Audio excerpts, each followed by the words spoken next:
त्या चिमुकलीचा काय दोष होता? ती फक्त एक चिमुकली होती, एवढंच.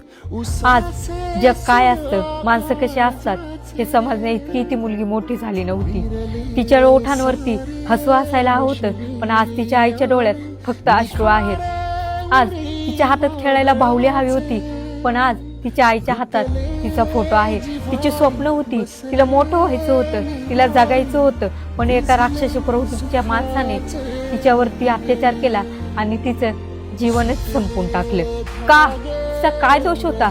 ती एक मुलगी म्हणून जन्माला आली होती, एवढंच. आज मुलींनी जन्मालाच येऊ नये का?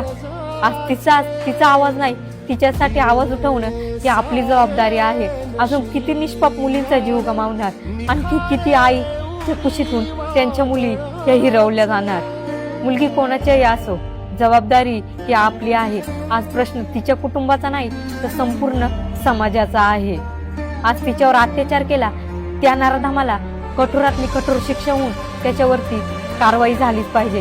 एका मुलीचा मृत्यू म्हणजे त्या घराचं दुःख नाही, तर समाजाच्या सुरक्षिततेचा प्रश्न निर्माण होतो.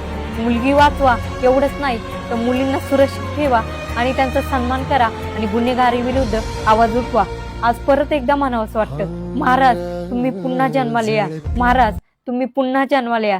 आज तुमची खरंच गरज आहे. कदाचित आज तुम्ही असते तर ही घटनाच घडली नसती. आज तुम्ही असते तर छत्रपती शासन लागू होऊन आज या नराधमाचा चौरंग तुम्ही केला असता. महाराज आज या जगामध्ये, समाजामध्ये मुली सुरक्षित नाहीयेत. आज खरंच तुम्ही हवे होते.